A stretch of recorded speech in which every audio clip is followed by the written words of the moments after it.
Hey everybody, it's Thursday at 4:20 p.m. Eastern. That means it's time for office hours, AROYA's weekly session for cultivators to hear from the experts and talk to each other about what they're seeing with their grows. I'm Kaisha, I'm your co-moderator. Mandy, how you doing? Hello, it's going great over here. We're signing on for episode 51. Can you guys believe it? Getting ready for some hardcore crop steering discussions today. You'll also know we're going live over on YouTube, so make sure you send us your questions and I'll get those over to the team. Also, a reminder, if you're active on social media, be sure you're following us on all the platforms. So we're on Instagram, TikTok, YouTube, and Social Club. And we're also going to be picking the winner of our giveaway with Whipple Effect and Psychonaut Genetics. So check back on our Instagram today and tomorrow to see if you've won. But we got the questions this week, so I'm going to go ahead and pass it back over to Kaisha. Awesome. Thank you, Mandy. All right, if you're live with us here and you have a question, feel free to type it in the chat at any time. If your question gets picked, we'll have you either unmute yourself or I'd be happy to ask it for you. Jason, are you ready for our first question today? Sure, let's get going. Woo, woo. All right. JT posted a couple comments on YouTube. Let's talk about these questions here. First one: when should you start worrying after checking runoff pH? Say your feed is coming in at 5.8. How far of a differential tolerance is acceptable? Great question. I try not to get too far more than say 0.4, 0.5 pH up or down before I get worried, and want to definitely get a leaf tissue sample in to see which ions are in imbalance. So basically what's happening is when we see runoff pH going up or going down substantially, it's going to mean that the balance of nutrients in solution are being eaten out of a balanced composition. So definitely want to, I guess there's two ways. One, you could increase how much runoff you're doing, but that's going to affect all of your other components. So the best thing to do is really get an understanding of why things are getting unbalanced. So get some leaf tissue samples sent in, or sap analysis samples, and trying to understand what that specific plant is feeding on heavier than others. Awesome. Thank you for that. And then actually, JT had another question they posted this week. They were asking, how do you know which nutrient your plant is uptaking or not by the runoff pH? Is that something you can tell from that? Nope. So that's where the return of your leaf tissue analysis or sap analysis is going to give you a breakdown of those different nutrient elements. And that would be the most sure way to know which specific elements are getting uptake faster than the others. All right. So leaf tissue analysis will bring forth that data. Excellent. All right. Moving on. Brian Goldie submitted a question this week. They want to know, is there an environmental controller you could recommend? As far as the commercial environmental controllers, none of them are really my favorite right now. And it just depends on the size of operation that you're trying to run. Are you indoor? Are you mixed light greenhouse? Where are you at in the country? All of these are going to play a factor in how much you want to spend or you have to spend in order to get a control system. How much customization do you want to get involved with? A lot of the best systems right now are getting designed by BMS systems, so building management systems, people that have been doing hospitals, other type of agriculture, any of that stuff. Any of the cannabis specific stuff is probably not going to be the most cost effective option, while for some indoor applications, it might be the quickest and easiest way to get up and running. So there's the spectrum. You have component based items, things that'll be like, hey, we need something to control our lighting or something to control, like a thermostat, for example, would be a component based. And then you have system based. On the other hand, whereas maybe you're building out a new facility and you want to try and consolidate all of the operating parameters into one system. That would be something like BMS on that side. And typically your cost is going to go up. The more you try to consolidate or do infrastructure size, typically your upfront costs will go up, but obviously the usage should be a little bit easier because you're looking at all your different variables operating in one system rather than component based, where you might have to take manual readings of other types to try and get that information. For example, simplest side, we could go install a Honeywell thermostat, or a thermostat that you use at your house to turn your HVAC on and off. A couple things there is you're not going to have something like a variable frequency drive. So if you have fans that can operate at multi-speeds, you may not get that option with something like a thermostat. On the other hand, system-based, we can start making parameters like, all right, let's take temperature, humidity, and light levels into account when we're trying to evaluate how much we need to operate a vent system. So a lot more complex than the simple answer that you wanted of a brand name. I'm sorry, but that's the reality of why we see so many different implementations, and why at this point it's really still a challenge. There's not a great option as far as I'm concerned. Thank you for that overview. That's great. Yeah. I'm just curious from my own information, like why environmental controllers, like are those things that something that facilities really should be investing in? Is that something that they need to look into? Or is there a way they can kind of make things work without having to invest in stuff like that? Kind of comes down to the question of how much energy do you want to spend trying to capture the operating performance of your facility by hand, with your time invested trying to capture that data, maybe with a system like AROYA, compiling it on other individual components, or how much do we want to try and optimize based on parameters that we know. So yes, I think the investment is usually worth trying to get into a system-based, unless you're looking to move facilities, in a few months or a year. If you're in a long-term plan, then system-based is usually more effective, and that does come with some learning curve and/or previous experience to be able to work with more advanced systems. So I think that's why we see the real gamut of different components in the industry right now, is because some people just need to get up and running so that they can start to make some money and afford a system-based.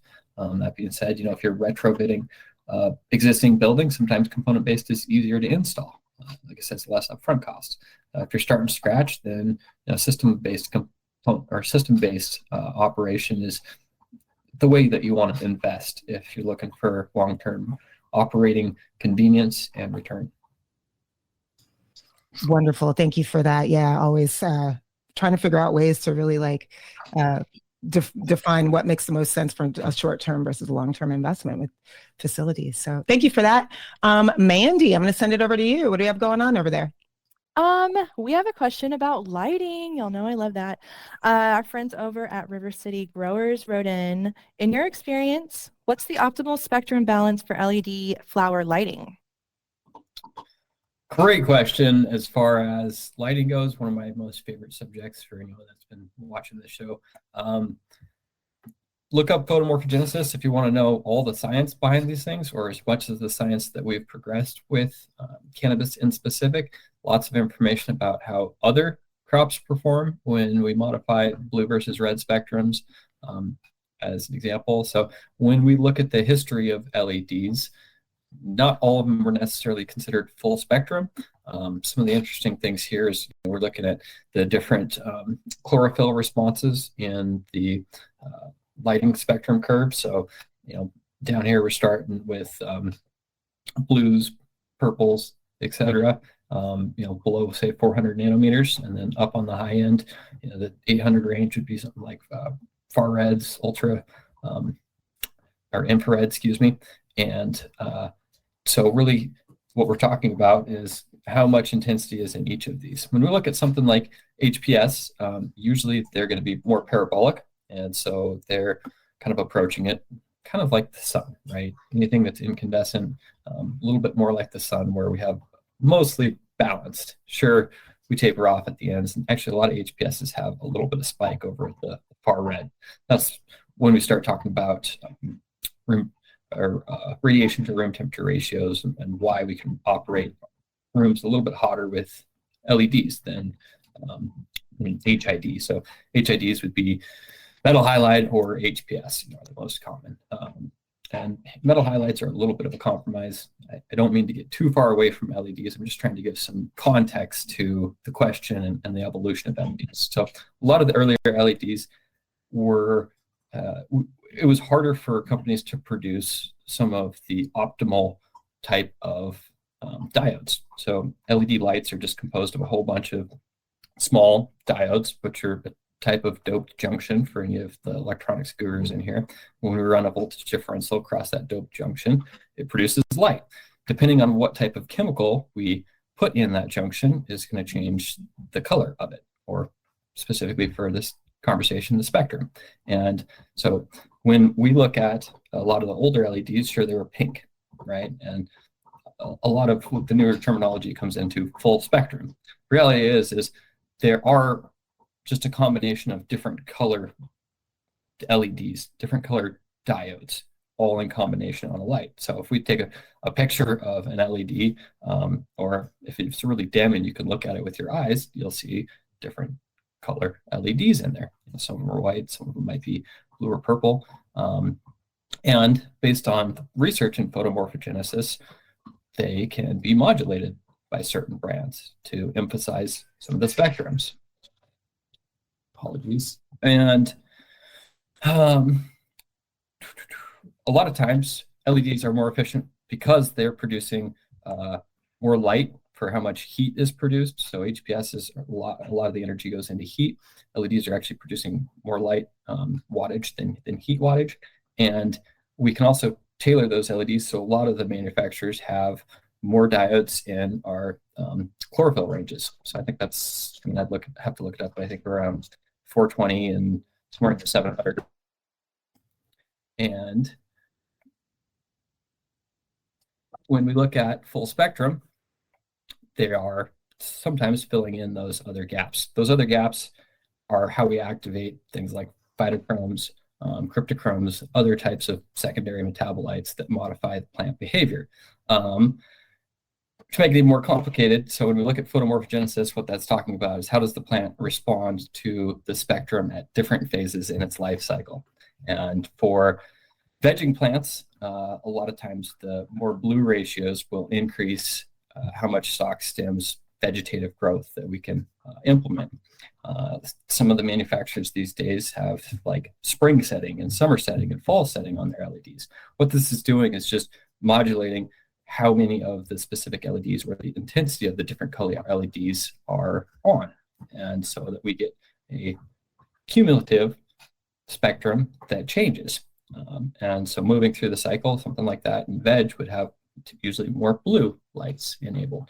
When we go into something like summer, it's going to become more balanced. And then say if we have a fall mode, usually they're going to start to push towards the red end of the spectrum. And it's also one of the reasons that when we look at, I think a question we've had in the past was, you know, why is it harder for me to ripen with LEDs?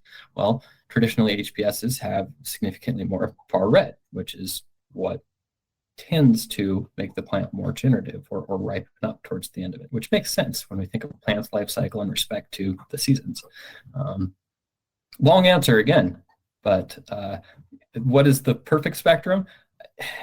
You know, I'd love to know that myself. I think right now the perfect spectrum is the one that you can produce with the LEDs that you have. Obviously, if you are able to modulate it, then it's time to start documenting which strains are preferring which spectrum for how much duration of the cycle.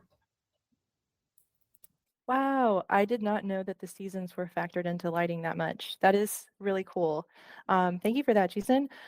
We are getting questions over on YouTube.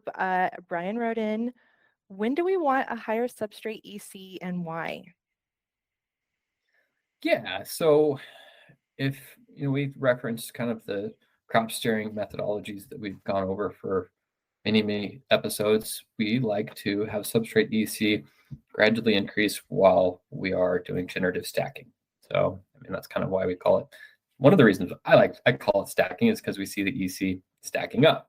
Another reason that we call it stacking would be because we're stacking our nodes rather than having large node spaces from vegetative growth. We implement some changes in that plant's chemistry to help reduce our node space, develop as many calyx building sites as possible. Why does this happen? I think a lot of it has to do with osmotic differential between the substrate and the plant. When we look at osmotic differential, really what we're referring to is the trigger pressure in the cells and how much they're affecting water absorption from the substrate. So why do we, when during generative stacking, we like to have the EC higher? Why is to get the preferred plant morphology. Great summary. Thank you for that. And that is it for YouTube right now. So I will pass it back over to Kaisha. Thanks, Mandy. Jason, you're dropping so much knowledge. I can't write my notes fast enough. So this is great. Thank you. All right. Moving on to another write-in. Let's see. Fly tying and fishing wrote in. They're looking for some guidance. Mom room drybacks. And they're wondering how to ideally water a mom room that's got a wide array of different aged moms. Thoughts on that? Yeah, so with moms, usually we're looking for more vegetative growth.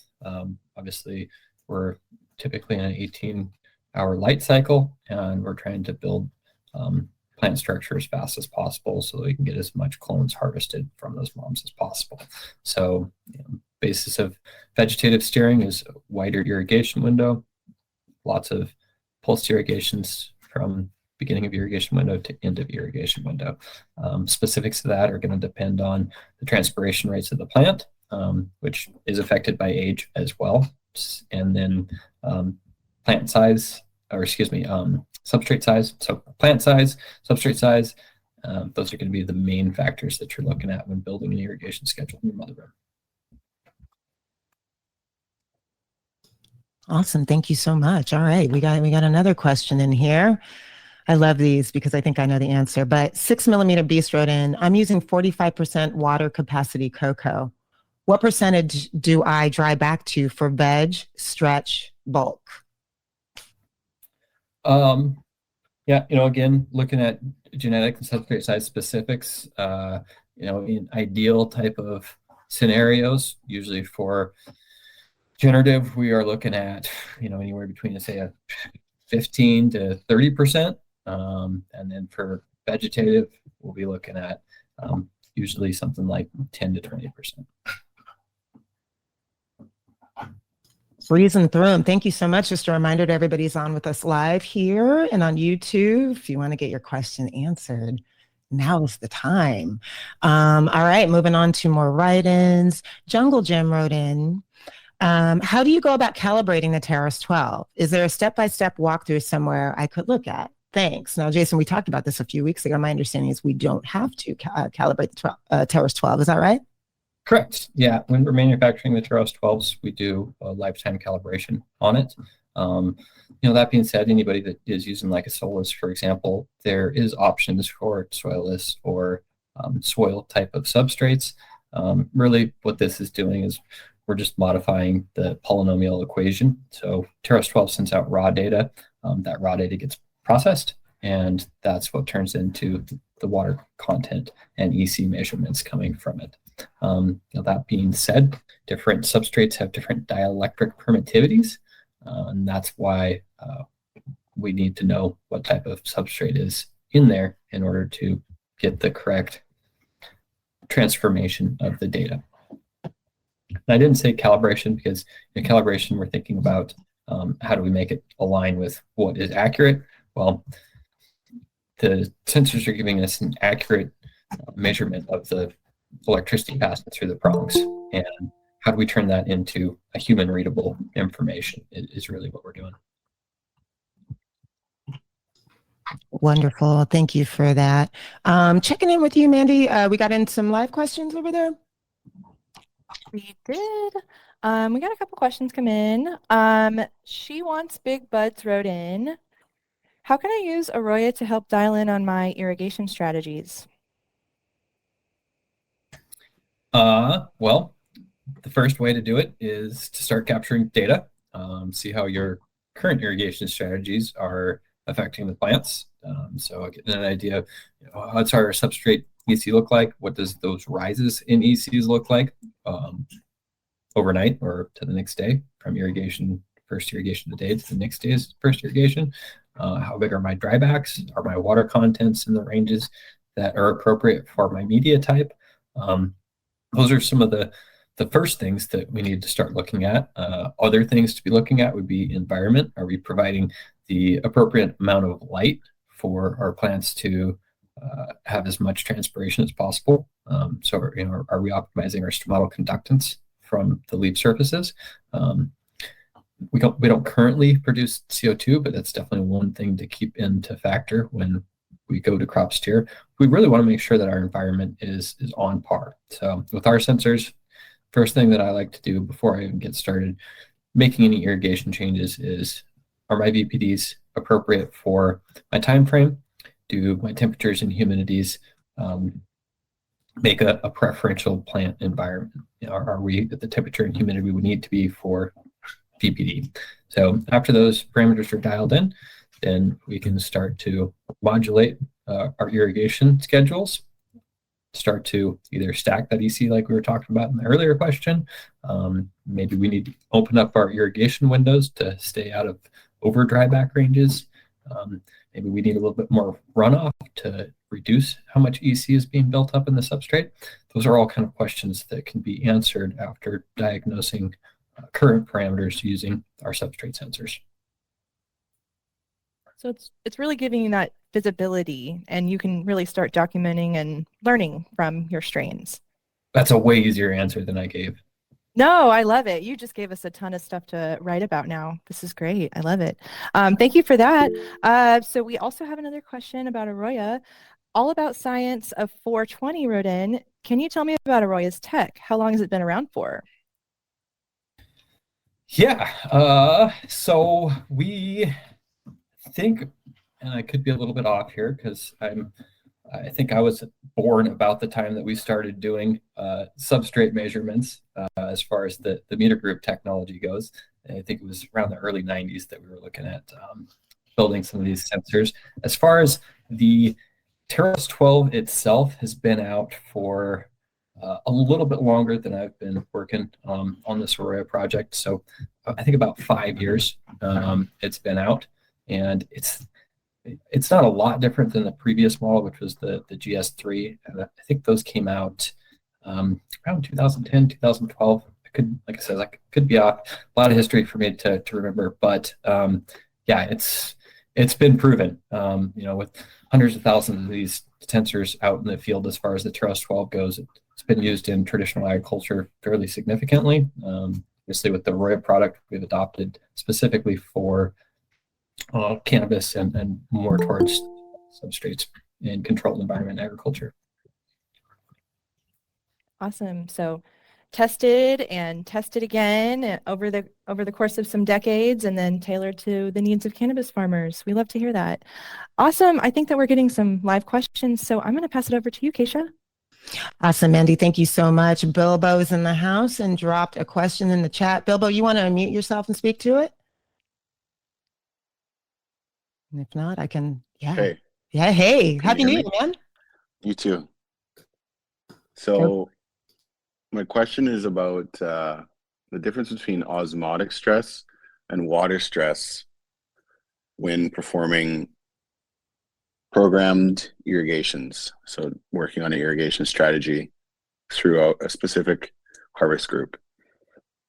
Now, I want to know if you've seen kind of a tried, tested, and true method of being able to differentiate between when is a good time, other than generative stacking, when there is a good time to hone in on some more osmotic stress as opposed to just water stressing the plants, or if I'm already potentially barking up the wrong tree. Yeah, so when I think about water stress, I like to think about matrix potential. And so when we look at matrix potential in most of these hydroponic medias, cocoa, rock wool especially, we're really ever not actually applying any water stress to the plant unless we're in somewhat detrimental ranges. So typically when we're crop steering, we're using drybacks to help modulate how much osmotic potential, or the osmotic differential between the plant and the substrate. Okay. Does that answer the question? Well, it's confirming what approach I'm taking, but I asked the question as open as I could to see if it sparks some learning for other people as well. Yeah, and I think it's kind of a little bit of a misconception. Stress is not my favorite term to use when we're crop steering. I'd just like to think about how we're manipulating the environment the plant is in, both environment in the air and in the substrate. So like I said, if we're stressing things, if we're seeing plants drooping, usually we've gone too far modifying a parameter, and that can't affect long-term plant growth. That was a great question, Bilbo. You posted something else in the chat. You want to speak to that as well? He posted a question wondering if AROYA has made any progress on the crop registration component of the platform. Anything you can share there, Jason? So traditionally with crop registration, we're talking about some of the manual readings that we allow you to input into the system. One of the challenges that I faced while cultivating was, how do I digitize my grow journal and compile that on top of my sensor data? And so we allow to do manual readings, which I'm assuming is what we're talking about with crop registration. And it looks like Bill is going to jump in here and clarify in just a minute. But yes, as far as the reading types for manual readings that we support, I can pull up a list, but the list is runoff pH, runoff EC, plant height, node spacing, spot light measurements. So if you're in there with a PPFT meter by hand, just taking a spot measurement, in just a second, I'll rattle off all of them.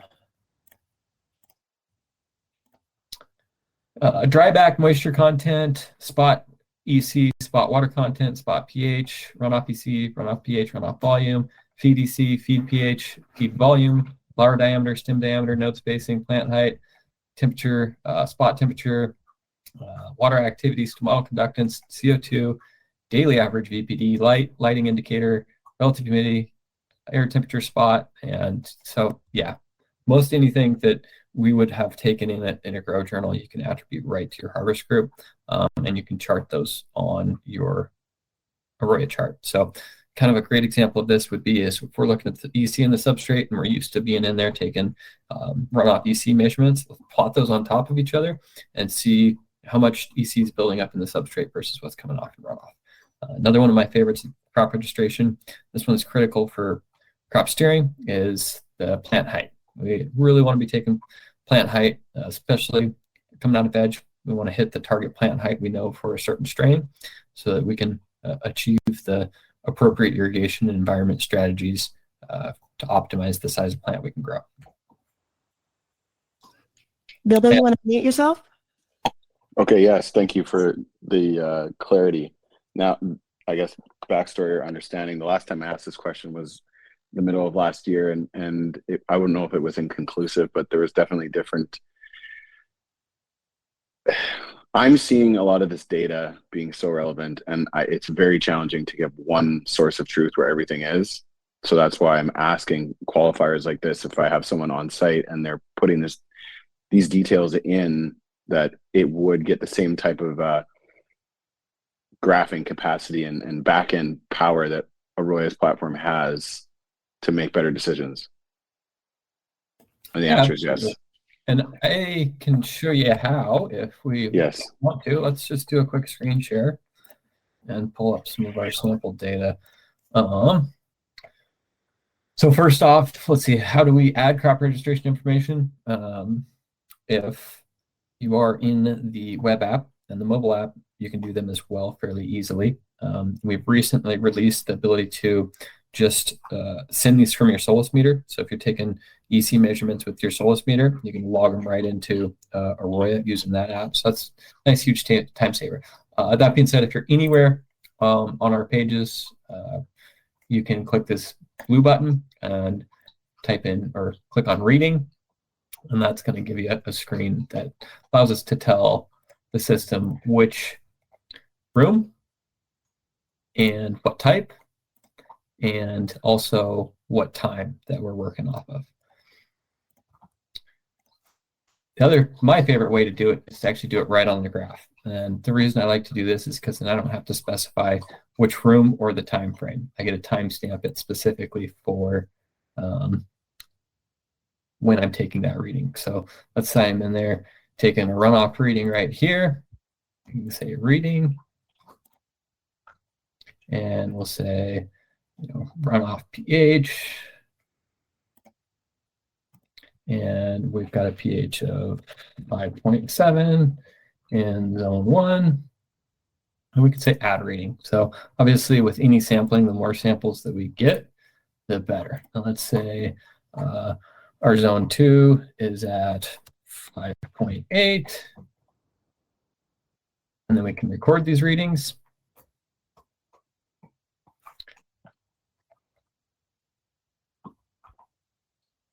And then we're able to populate the chart with manual readings. So we can see no manual readings. If I select runoff pH, should plot these on our chart. And my apologies, I actually have a new feature enabled here called split graphs, which we should be releasing very soon. Allows you to plot environment and soil on different charts. So if I had that off, we'd be able to see that those pH readings in here. Another way that we can utilize that information is if we jump into Harvest Group and we go into Analytics, we can see all of the crop registration information that we've saved. So if we look down here, plant development, things like canopy height, node spacing, stem diameter, IPM applications, obviously.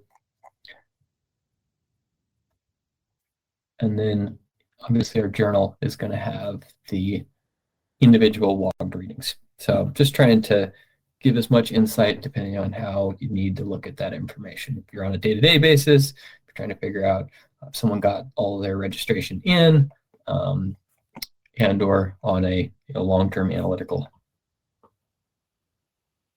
goal. Fantastic. Great overview. And we got a little sneak peek into a feature update. Bilbo, you posted another question. You want to speak to it?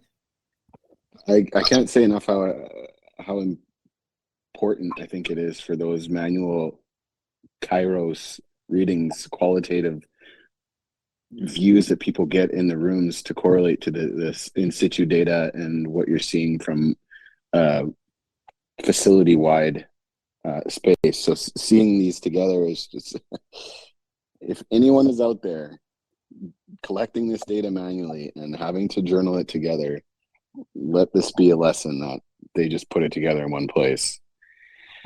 My next question is, can I export that in like a CSV, or imagine in your market's probably like a metric equivalent? Like, can I track the instances of a particular employee or a user inputting that data? Currently, you cannot do a CSV export of annotations or auxiliary data, but that's a great feature requirement. Imagine like some sort of for record keeping, the way that we have our constraints here, like this is so close to a manufacturing software. Like, okay, here's the recipe, here's what we did when we did it, here's the tasks that it took to complete it. So then, even if you factor in the Aqualab and other components, you almost have everything in one package, which would qualify as a batch record. So I'm trying to see, like, okay, if I can put it in, I want to be able to take it out, or maybe there's already an export. There's, like I said, there's not an export. We do have some filtering options. So if we're in the journal, we could say, all right, Jason Van Leuven, how many tasks or how many notes have I put in there? Those type of things. So there is some filtering options to help do that. Obviously, nothing like tallying up how many I've done of what type. We're getting to get there. We have some tasking revisions, a project to kind of help do time tracking, those type of things, and hopefully we can expand the capabilities here. But you're exactly right. The importance of this stuff is huge, and what we've done is tried to make it more live available. I used to do a lot of data capturing from our growers' journals, and at the end of the week, I would enter all that data. So, the freshest data you'd always have was from last Friday, and the oldest data that you would have was from Monday that week. And that was never a great way for people to all have availability to what is in that grow journal moving around the facility. As far as the importance of annotations themselves, I used to print off my daily room charts, and I would circle any area that showed concern, and write a note. Okay, why is my temperature spiking, or why is my humidity spiking? And then I would go investigate the operations of the HVAC equipment to try and analyze, is this something that I can mitigate by improving the programming in my systems? A great example of that was our temperatures on Mondays were always higher, and ended up that the grower had scheduled on our wall-mounted thermostat, unfortunately, that Mondays had a higher set point. And so it didn't take long for us to get away from component type items like that and implement system-wide environmental controllers like we discussed earlier. But yeah, annotations they're a great way to help your system become more effective, how to communicate issues to the team, and really make iterative improvements onto whatever you see and need to operate. Bilbo, you posted a question here asking for a project roadmap. Just to let you know, we are actually going to be working on getting more regular feature updates out to folks. So stay tuned for all that goodness.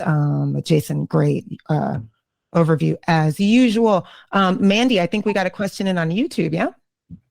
Oh, yeah, we did. Alex wrote in, are there any visual cues that the plant gives when pushing generative steering for stretch, whether that's pushing generative steering for 4 weeks or pushing substrate EC? Yeah, if the plant is feeling the generative cues that we're getting it, if its hormone balance has been altered by what we're doing in crop steering, then you should see decreased node spacing. So bud sites closer together. You should see the slope of your plant height line decreasing, and then hopefully bud development. That's why we're doing that generative steering. So absolutely, if you're not seeing a morphological response from that generative steering, either A, it hasn't quite altered the plant physiology yet, or B, it's not being applied appropriately in a way that's affecting the plant.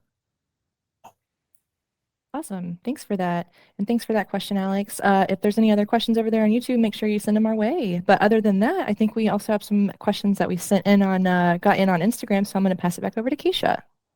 Awesome, Andy. Thank you. Yeah, heads up to everybody. We've got just over 20 minutes left in the show. So if you have a question, now's the time to start answering it. Got our last Instagram submission here from Grandmama Purple 74. They're asking, when it comes to crop steering, what are some things I should keep in mind if I'm trying to achieve certain terpene profiles? Oh, the old chemotype question. I don't know a lot about how our crop steering can affect terpene profiles.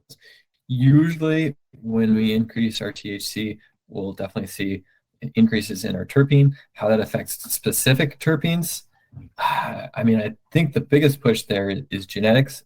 Obviously, how we grow it can modify that. Love to leave this question open-ended, and hopefully we can learn more about this in the future. Yeah, that's great for sure. And yeah, if anybody is on and has done some crop steering for particular terpene profiles, let us know. Let's talk about it. All right. Well, that was the last Instagram question I had. Any other live YouTube or anything like that, Mandy? Nope, it's a little quiet for now. So yeah, I think we're going to wrap it up pretty soon. Okay. Yeah. Jason, as we wrapping up this episode, just starting a new year, any final thoughts before we wrap it up just a little bit early today? Just been getting a lot of great feedback about people enjoying the show. It takes the contributors asking the questions to really drive how much knowledge we can get out there. So big thanks to everyone that participates, whether it be asking questions on Instagram, jumping in for the show itself. That's really what makes this great. Yeah, for sure. It's really, these live shows are just such a great opportunity to have dialogue with all y'all. So we really appreciate the live questions. All right. Bilbo says he has questions all day. Bilbo, what's on your mind? You got something else you want to ask? No, I like the back and forth. So if you're trying to get ideas or comments, pick a topic. There's guaranteed a question waiting. Well, how was your harvest, the last harvest of last year? How did everything go for you? Well, we're on a sequence. So I start a harvest group the day that the clonal propagations are taken from donors. So we're currently working in harvest groups that started in late December and ones that have yet to be induced into rooting.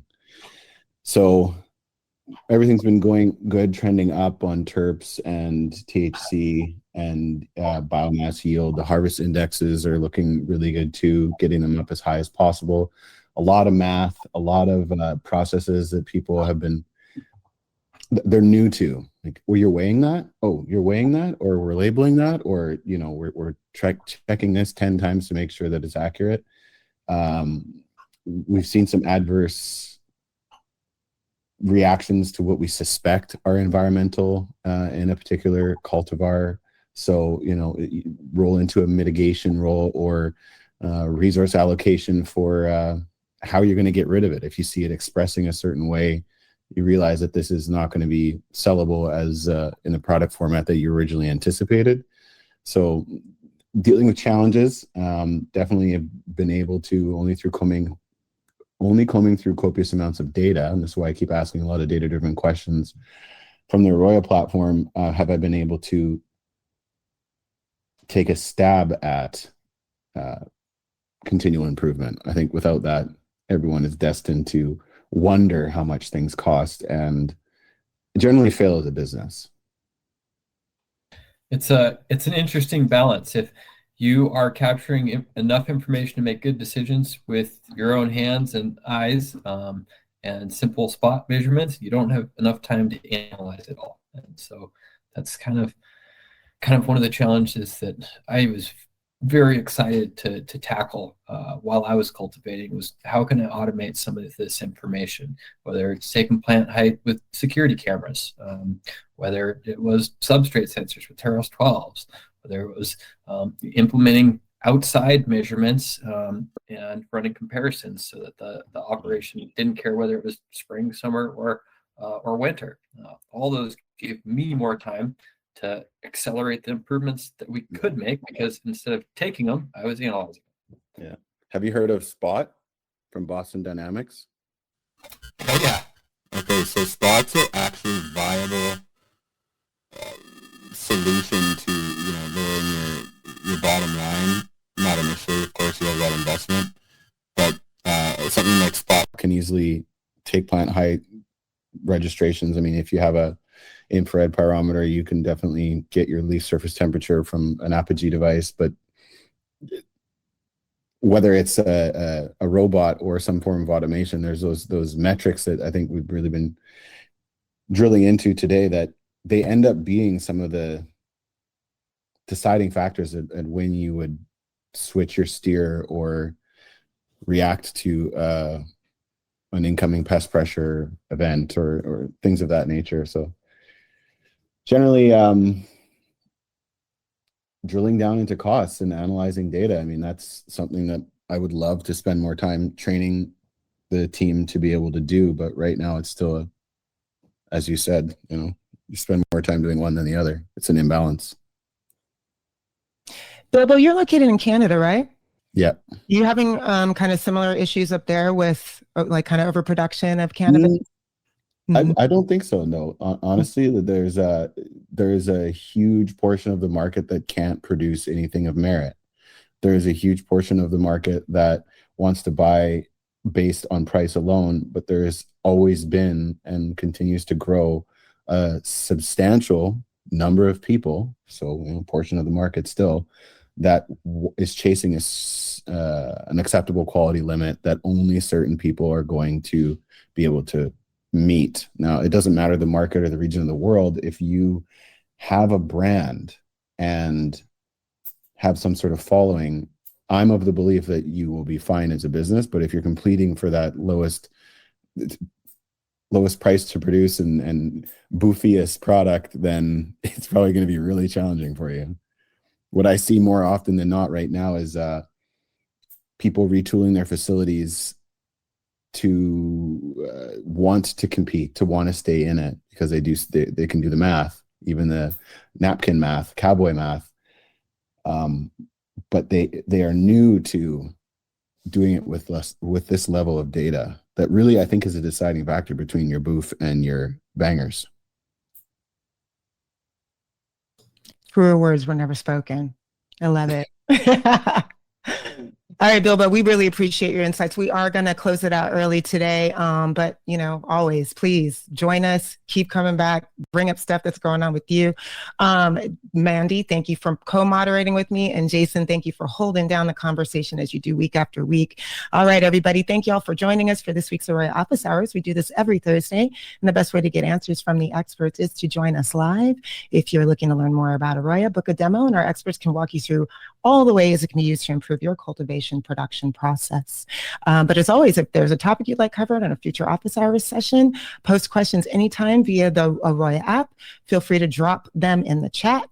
Shoot us an email at support.aroya@metergroup.com. Send us a DM over Instagram, Social Club, LinkedIn. We are on all the socials. We record every session.